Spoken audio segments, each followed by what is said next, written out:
Hi எல்லாருக்கும் வணக்கம். Welcome to Ilakkiya Venkat vlogs. இந்த வீடியோவில் வந்து நம்ம சமையலுக்கு யூஸ் பண்ணுவோம் இல்லையா வெங்காய வடகம், அது எப்படி பண்ணுறதுங்கிறது தான் ஃபுல் வீடியோலையும் பார்க்க போகிறோம். இதில் நான் என்னென்ன பொருள் யூஸ் பண்ணியிருக்கேன், எவ்வளோ அளவு யூஸ் பண்ணியிருக்கேங்கிறது எல்லாமே டிஸ்கிரிப்ஷனில் டீட்டெயிலாக கொடுத்துருக்கேன்.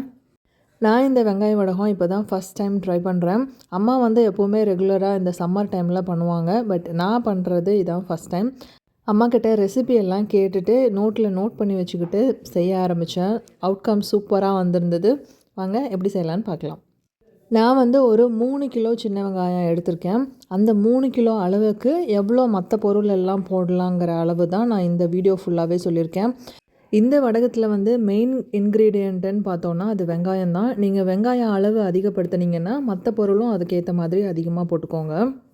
இது வந்து சின்ன வெங்காயம். சின்ன வெங்காயத்துலேயே கொஞ்சம் பொடி பொடியாக இருக்கிறது, கொஞ்சம் விலை கம்மியாக விற்பாங்க இல்லையா, அந்த வெங்காயம் தான் வாங்கியிருக்கேன். வெங்காயத்தை வந்து ஃபுல்லாக உரிக்க தேவையில்லை. மேலே இருக்க தோலை மட்டும் லைட்டாக நம்ம எடுத்து விட்டால் போதும். அந்த ஃப்ரண்ட் அண்ட் பேக் கட் பண்ணி விட்டால் போதும். மற்றபடி ஃபுல்லாக உரித்தோன்னா அது ரொம்ப டைம் டேக்கிங்காக இருக்கும். அது மாதிரி ஃபுல்லாக எடுக்க தேவையில்லை. ஓரளவுக்கு மேலே இருக்க தோலை மட்டும் எடுத்துகிட்டு க்ளீன் பண்ணி வச்சுக்கலாம். இந்த வெங்காயத்தை வந்து லைட்டாக க்ளீன் பண்ணினதுக்கே எனக்கு வந்து 2 ஹவர்ஸ் எடுத்துச்சு. 2 நாள் வந்து 1 ஹவர் உட்காந்து க்ளீன் பண்ணிகிட்டு இருந்தேன். ஸோ அந்த மாதிரி லைட்டாக க்ளீன் பண்ணிட்டாலே போதும். ஸோ க்ளீன் பண்ண வெங்காயத்தை இப்போ ஒரு மிக்ஸி ஜாரில் போட்டு பல்ஸ் மோடில் போட்டு க்ரஷ் பண்ணி எடுத்துக்கலாம். ரொம்ப நைஸாக அரைச்சிடக்கூடாது, ஒன்றும் பாதியமாக இருக்கணும். அரைச்ச வெங்காயத்தை நல்லா ஒரு பெரிய குண்டானில் போட்டுக்கலாம். ஏன்னா எல்லா பொருளையும் அந்த குண்டானில் தான் போட்டு மிக்ஸ் பண்ண போகிறோம். மிக்ஸ் பண்ணுறதுக்கு நல்லா தாராளமாக இடம் இருக்கணும். அதனால் பெரிய குண்டானாக இருந்ததுன்னா ஈஸியாக இருக்கும். மிக்சியில் வந்து வெங்காயம் க்ரஷ் ஆகிற அளவுக்கு கொஞ்சம் கொஞ்சமாக போட்டு க்ரஷ் பண்ணி எடுத்துக்கோங்க. அரைச்சது எல்லாத்தையுமே இந்த பெரிய குண்டானில் போட்டுக்கலாம். இந்த அளவுக்கு அரைச்சா போதும். இதே மாதிரியே எல்லா வெங்காயத்தையும் அரைச்சி எடுத்துக்கலாம். வெங்காயம் ஃபுல்லாக அரைச்சி எடுத்தாச்சு. இப்போ அடுத்தது வந்து இந்த வர கொத்தமல்லி இருக்கு இல்லையா, மல்லி, அதை வந்து ஒரு 2.5 டம்ளர் எடுத்துக்கலாம். நான் 3 கிலோ சின்ன வெங்காயத்துக்கு 2.5 டம்ளர் வர கொத்தமல்லி எடுத்திருக்கேன். கொத்தமல்லியை வந்து வறுக்க தேவையில்லை, அப்படியே எடுத்துக்கலாம். 2.5 டம்ளர் அளந்து நான் ஒரே தடவை மிக்ஸி ஜாரில் போட்டு எடுத்துக்கிறேன். இதுவுமே நைஸாக அரைச்சிடக்கூடாது, லைட்டாக க்ரஷ் பண்ணி எடுக்கணும். ஒன்றும் பாதியமாக உடஞ்சதுன்னா போதும். மிக்சியில் போட்டதுக்கப்புறம் நடுவில் ஒரு தடவை ஓப்பன் பண்ணி செக் பண்ணி பாருங்கள். ரொம்ப அரைஞ்சிடக்கூடாது, கொஞ்சம் முன்னாடியே எடுத்துருங்க. இப்போது அரைச்ச அந்த கொத்தமல்லியும் அந்த பெரிய பவுல்லையே ஆட் பண்ணிக்கலாம். அடுத்தது வந்து பூண்டு. நான் வந்து ஒரு 9 கட்டி பூண்டு எடுத்துருக்கேன். வந்து இந்த மிக்சியில் போட்டு அரைக்கிறது எல்லாத்தையும் பார்த்துடலாம். அதுக்கப்புறம் என்னென்ன பொருள் ஆட் இந்த பூண்டையுமே வந்து தோல் எல்லாம் உரிக்க தேவையில்லை. ஜஸ்ட் இந்த மாதிரி மேலே இருக்கிற தோல் மட்டும் எடுத்துகிட்டு அதை அப்படியே பூண்டையுமே வந்து நம்ம வெங்காயம் எப்படி க்ரஷ் பண்ணோம் இல்லையா பல்ஸ் மோடில் போட்டு, அதே மாதிரியே இதையும் அரைச்சி எடுத்துக்கலாம். ரொம்ப மையாக அரைச்சிடக்கூடாது, கொஞ்சம் கொரகொரப்பாக இருக்கணும். இந்த பூண்டையுமே இந்த பவுலில் ஆட் பண்ணிக்கலாம். இப்போ வந்து வெங்காயம் போட்டிருக்கோம், மல்லி போட்டிருக்கோம், பூண்டு அரைச்சி போட்டிருக்கோம். அடுத்தது வந்து கருவேப்பிலை. இந்த கருவேப்பிலையுமே நம்ம மிக்ஸி ஜாரில் போட்டு இதே மாதிரி கொஞ்சமாக க்ரஷ் பண்ணி தான் போடணும். அப்போ தான் அந்த உருண்டை பிடிக்கிறதுக்கு ஈஸியாக இருக்கும். அதுக்காக தான் இது எல்லாத்தையுமே இப்படி அரைச்சி போடுறோம். ஸோ இப்போ கருவேப்பிலையும் அரைச்சி இதோட ஆட் பண்ணிட்டேன். கருவேப்பிலை வந்து 2 கைப்பிடி அளவுக்கு எடுத்திருக்கேன். நான் வந்து 3 கிலோ வெங்காயத்துக்கு அளவு சொல்லிகிட்ருக்கேன். இந்த கருவேப்பிலையுமே ஓரளவுக்கு இந்த மாதிரி க்ரஷ் பண்ணி அதோட ஆட் பண்ணிக்கிட்டேன். இப்போ அந்த குண்டானை எடுத்துகிட்டு வந்து இங்கே டேபிள் மேலே வச்சுக்கலாம். கொஞ்சம் கன்வீனியண்ட்டாக இருக்கும். அதுக்காக மற்ற பொருளும் என்னென்னங்கிறத எல்லாத்தையுமே இப்போ கொண்டு வந்து இங்கே வச்சுக்கிறேன். இதில் வந்து மொத்தமாக 12 பொருள் ஆட் பண்ணுறோம். அந்த 12 பொருளையும் எல்லாத்தையும் கொண்டு வந்து டேபிள் மேலே வச்சுக்கிட்டோன்னா எதையுமே மிஸ் பண்ணாமல் ஆட் பண்ணுறதுக்கு ஈஸியாக இருக்கும். நான் அம்மாட்ட கேட்டு ஒரு நோட்டில் எழுதி வச்சேன் இல்லையா லிஸ்ட்டு, அதை பார்த்து எல்லாமே கொண்டு வந்து இங்கே வச்சுக்கிட்டேன். நீங்கள் ஒன்ஸ் வெங்காயம் வடகம் போடுறதுக்கு முன்னாடியே உங்ககிட்ட எல்லா பொருளும் இருக்கா அப்படிங்கிறத செக் பண்ணிக்கோங்க. இல்லைன்னா நீங்கள் வந்து வாங்கிட்டு வந்து வச்சுக்கிட்டு அதுக்கப்புறம் ரெடி பண்ண ஆரம்பிங்க. என்கிட்ட வந்து மேக்ஸிமம் எல்லா பொருளுமே வீட்லேயே இருந்தது. கடுகும் வெந்தயமும் மட்டும் வீட்டில் இல்லை, அது மட்டும் வாங்கிட்டு வர வேண்டியிருந்தது. வீட்டுக்கு யூஸ் பண்ணுற அளவுக்கு கம்மியாக தான் இருந்தது, அதனால் அது 2 மட்டும் வாங்கிட்டு வந்துட்டேன். அப்புறம் விளக்கெண்ணெய் வந்து வீட்டில் இல்லை. ஸோ விளக்கெண்ணையும் இதுக்கு தேவைப்படும், அதனால் விளக்கெண்ணையும் வாங்கிட்டு வந்துட்டேன். இப்போ நம்ம அரைச்ச பொருள் இல்லாமல் வேறு என்னென்னலாம் தேவைப்படும்னு பார்க்கலாம். மஞ்சள், பெருங்காயம், உளுத்தம்பருப்பு, இது அளவெல்லாம் நான் போட ஒன்று ஒன்றா சொல்கிறேன். ஸோ இது வந்து விளக்கெண்ணெய். இந்த கவரில் இருக்கிறது மட்டும்தான் நான் வெளியிலேருந்து வாங்கிட்டு வந்தேன். ஸோ விளக்கெண்ணையும் வந்து நல்லா ஒரு 1/2 லிட்டர் அளவுக்கு வாங்கிட்டு வந்திருக்கேன். கடுகு, வெந்தயம், நீங்கள் வந்து அளவில் வந்து கன்ஃபியூஸ் ஆக வேணாம், டீட்டெயிலாக நான் டிஸ்கிரிப்ஷனில் எல்லாமே கொடுத்துருக்கேன். நீங்கள் அதை பார்த்து ஸ்க்ரீன்ஷாட் எடுத்துக்கிட்டு கூட நீங்கள் செய்ய ஆரம்பிக்கலாம். அப்புறம் வந்து கல்லுப்பு, ஜீரகம், இது வந்து துவரம்பருப்பு. ஸோ இது எல்லாத்தையும் ரெடியாக எடுத்து வச்சுக்கோங்க. இப்போ இது எல்லாத்தையுமே இந்த பவுலில் கொட்டிக்கலாம். இந்த பவுலில் கொட்டுறது வந்து நான் ஷார்ட்ஸாக எடுத்ததுனால லாங் வீடியோவில் அதை காமிக்க முடியல. இப்போ இந்த பவுலில் என்னென்ன போட்டிருக்கேன், எவ்வளோ அளவு போட்டிருக்கேங்கிறத சொல்கிறேன். கடுகு வந்து 1.25 டம்ளர் ஆட் பண்ணியிருக்கேன். ஜீரகம் 1 டம்ளர் ஆட் பண்ணியிருக்கேன். வெந்தயம் 1 டம்ளரு. உளுத்தம்பருப்பு 1 டம்ளரு.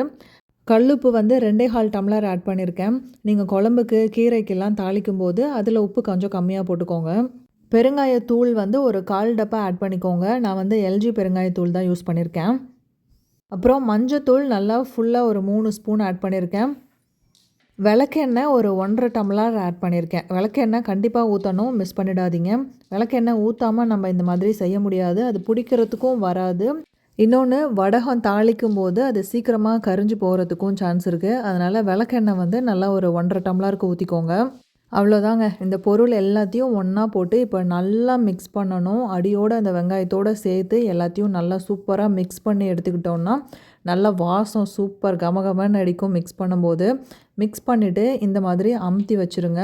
ஒரு 2 ஹவர்ஸ் கேப்பில் இந்த மாதிரி நல்லா கிளறி விட்டு, ஃபுல்லாக கிளறி விட்டு அதுக்கப்புறம் இந்த மாதிரி அமுத்தி விடுங்க. இது மாதிரி ஒரு 2-3 தடவை செய்யுங்க. காலையில் இந்த பொருள் எல்லாம் அரைக்க ஆரம்பித்து எல்லாத்தையும் மிக்ஸ் பண்ணி வச்சுட்டோன்னா நைட்டு உட்காந்து ஃபுல்லாக உருண்டை பிடிச்சிடலாம். நான் நைட்டு வந்து ஒரு 7:30க்கு உட்காந்து உருண்டை பிடிக்க ஆரம்பித்தேன். நான், வெங்கி, சுமி 3 பேரும் சேர்ந்து உருண்டை பிடிச்சோம். ராகவ் இருந்திருந்தான்னா அவனும் ஹெல்ப் பண்ணியிருப்பான். பட் இது செய்கிற டைமில் ராகவ் வந்து எங்கள் அம்மா வீட்டில் இருந்தான். ஸோ நாங்கள் 3 பேரும் சேர்ந்து தான் உருண்டை பிடிச்சோம். எங்கள் அம்மா வந்து எப்போவுமே சொல்லுவாங்க, ஃபஸ்ட்டு உருண்டை பிடிச்சி அது பிள்ளையார் மாதிரி பிடிச்சி தட்டில் சென்டரில் வைக்கணும் அப்படின்ட்டு. அது என்ன நம்பிக்கைன்னு தெரியல, நானும் அதே மாதிரி தான் செஞ்சேன். நான் வந்து சாப்பிட்ற தட்டுலேயே கொஞ்சம் பெரிய தட்டாக இருக்கிறதுல ஒரு 4 தட்டு யூஸ் பண்ணிக்கிட்டேன். நீங்கள் வந்து உங்களுக்கு தாம்பாளம் இருக்குது இல்லையா, நல்லா பெரிய பெரிய தாம்பாளமாக எல்லார் வீட்லேயுமே வச்சுருப்பீங்க.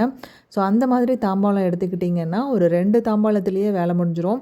எனக்கு வந்து நான் தட்டு எடுத்ததுனால 4 தட்டு ஃபுல்லாக வந்தது. நாங்கள் வந்து நைட்டு 7:30க்கு உருண்டை பிடிக்க ஆரம்பித்தோம். முடிக்கும்போது பார்த்திங்கன்னா 9 மணி ஆயிடுச்சு. 3 பேரும் சேர்ந்து 1.5 மணி நேரம் உருண்டை பிடிச்சோம். 4 தட்டு ஃபுல்லாக வந்தது. நைட்டு வந்து ஃபுல்லாக உருண்டை பிடிச்சி முடிச்சிட்டோம். நைட்டு ஃபுல்லாக வீட்டுக்குள்ளே தான் இருந்தது. காலையில் நல்லா சூப்பர் வெயில். எப்போவுமே இதை வந்து சம்மரில் தான் செய்வாங்க. இதுக்கு வந்து வெயில் ரொம்ப ரொம்ப முக்கியம். வெயிலில் நல்லா காஞ்சதுனா தான் இது வந்து வருஷக்கணக்காக நம்ம வச்சுருந்தாலும் ஒன்றுமே ஆகாது. இப்போது வந்து எனக்கு இதில் வந்து 210 உருண்டை வந்துச்சு. 3 கிலோ வெங்காயம் எடுத்திருக்கேன். மற்ற அளவு எல்லாமே டிஸ்கிரிப்ஷனில் டீட்டெயிலாக கொடுத்துருக்கேன். இதே அளவில் போட்டிங்கன்னா எனக்கு வந்து 210 உருண்டை வந்தது. ஸோ நம்ம வந்து குழம்புக்கோ இல்லை கீரைக்கோ யூஸ் பண்ணோன்னா ஒரு நாளைக்கு ஒரு 1/2 உருண்டை யூஸ் பண்ணோன்னா கூட ஒரு வருஷத்துக்கு மேலேயே வரும். ஸோ தாராளமாக இந்த மாதிரி சம்மர் டைமில் செஞ்சு வச்சுக்கிட்டோன்னா ரொம்ப ரொம்ப சூப்பர் டேஸ்ட்டாக இருக்கும். இந்த வெங்காய வடகம் காயும் போதே சுற்றிலும் அவ்வளோ வாசடிக்கும். பக்கத்து வீட்டில் இருக்கிறவங்க கூட கேட்பாங்க, வெங்காய வடகம் போட்டிருக்கீங்களா அப்படின்ட்டு. ஸோ அந்தளவுக்கு வாசனை செம்மையாக இருக்கும். நம்ம தாளிக்கும் போதும் இதனுடைய வாசம் வந்து சூப்பராக இருக்கும். இந்த வெங்காய வடகம் நான் சொன்ன அளவு செய்கிறதுக்கு எனக்கு வந்து வெங்காயம் உரிக்கிறதுக்கு கொஞ்சம் டைம் எடுத்தது. மற்றபடி இதை மிக்ஸ் பண்ணுறதுக்கு, மிக்சியில் போட்டு எடுக்கிறதுக்கு இது எல்லாமே ஒரே நாளில் முடிச்சாச்சு. உருண்டை பிடிக்கிறதுக்கு கொஞ்சம் டைம் எடுக்கும். உருண்டை பிடிக்கிறப்ப கரெக்டாக பிடிக்கணும், கொஞ்சமாக இறுக்கி பிடிக்கணும். அப்போ தான் அது வந்து காயும் போது உதிராமல் இருக்கும்.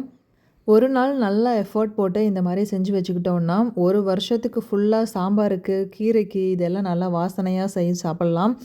நீங்கள் வந்து மஷ்ரூம் குழம்பு, உருளைக்கிழங்கு குழம்பு இந்த மாதிரி நான்வெஜ் ஸ்டைல் குழம்பெல்லாம் செய்யும்போது கூட இந்த வடகத்தை ஒன்று நீங்கள் ஆட் பண்ணிக்கலாம். அதுவுமே ரொம்ப டேஸ்டியாக இருக்கும். ஸோ கண்டிப்பாக ட்ரை பண்ணி பாருங்கள். ஃபஸ்ட்டு நான் வடகம் செஞ்சு முடித்ததுக்கப்புறம் நான் கீரையில் தான் போட்டு சாப்பிட்டு பார்த்தேன்.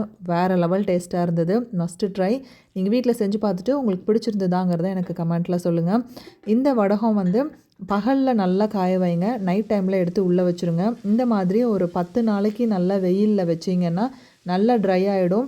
வெயிலில் நல்லா வைக்காமல் ட்ரை ஆகாமல் எடுத்து உள்ளே வச்சிட்டிங்கன்னா சீக்கிரமாக அது வந்து உதுத்து போயிடும், வண்டு வந்துடும். ஸோ அந்த மாதிரி இல்லாமல் நல்லா ட்ரை பண்ணி எடுத்துக்கோங்க. இப்போ அடிக்கிற வெயிலுக்கு நான் ஒரு 5 நாள் நல்லா ஃபுல் டே காய வச்சேன். சூப்பராக காஞ்சிருச்சு. இந்த வடகம் வந்து நான் ஃபஸ்ட்டு தொய்யக்கீரை செஞ்சு அதில் தான் போட்டேன். அந்த அன்னைக்கு நான் கத்திரிக்காய் பொரியலும் செஞ்சுருந்தேன். இந்த கத்திரிக்காய் பொரியல் வந்து ரொம்ப சிம்பிளாக கடுகு, கடலைப்பருப்பு, வெங்காயம் எல்லாம் போட்டு தாளித்து, காரம் வந்து பச்சை மிளகா மட்டும்தான். பச்சை மிளகா போட்டு காய் நல்லா வேக வச்சு இறக்கணுன்னா சூப்பராக இருக்கும். ஸோ கீரையும் நல்லா வெந்துருச்சு. இந்த வடகத்தை கொண்டு போய் இப்போ தாளித்து கீரையில் போட்டு சாப்பிட்டு பார்க்கலாம். எனக்கு வந்து ரொம்ப பிடிச்சிருந்தது. நீங்களும் உங்கள் வீட்டில் செஞ்சு ட்ரை பண்ணி பாருங்கள். இந்த வடகத்தை வந்து நீங்கள் ஸ்டோர் பண்ணி வைக்கும்போது நல்லா டிஸ்டர்ப் ஆகாமல் ஒரு நல்ல ஒரு பிளாஸ்டிக் கண்டெய்னரில் போட்டு மூடி வச்சுருங்க. கொஞ்சமாக எடுத்து நீங்கள் யூஸ் பண்ணுறதுக்காக ஒரு சின்ன பாட்டிலில் போட்டுக்கோங்க. தீர தீர எடுத்து ஃபில் பண்ணிக்கலாம். ஸோ ஸோ தண்ணி எதுவும் படாமல் பார்த்துக்கோங்க. நான் வந்து இந்த மாதிரி ஏர்டைட் கண்டெய்னரில் தான் ஸ்டோர் பண்ணி வைக்கிறேன். கொஞ்சமாக லாஸ்ட்டாக அந்த தூளெல்லாம் இருக்கும் இல்லையா, அதெல்லாம் ஃபஸ்ட்டு காலி பண்ணிடலாம். நீங்கள் இந்த மாதிரி ரவுண்டாக இருக்கிறதெல்லாம் எடுத்து உள்ளே வச்சிங்கனாலே அடியில் உங்களுக்கு தூளாக இருக்கிறதெல்லாம் கிடைக்கும். அதை ஃபஸ்ட்டு யூஸ் பண்ணிவிட்டு அதுக்கப்புறம் இதில் இருக்கிறதெல்லாம் எடுங்க. கொஞ்சம் கொஞ்சமாக கையில் ஈரம் இல்லாமல் எடுங்க. ஸோ ரொம்ப வருஷத்துக்கு உங்களுக்கு வரும். ஸோ இந்த வீடியோ உங்களுக்கு கண்டிப்பாக யூஸ்ஃபுல்லாக இருந்திருக்கும்னு நினைக்கிறேன். யூஸ்ஃபுல்லாக இருந்ததுன்னா மறக்காமல் கமெண்ட்டில் சொல்லுங்கள். ஸோ நெக்ஸ்ட்டு ஒரு சூப்பரான இன்ட்ரெஸ்டிங்கான வீடியோவில் மீட் பண்ணலாம். அது வரைக்கும் பாய்.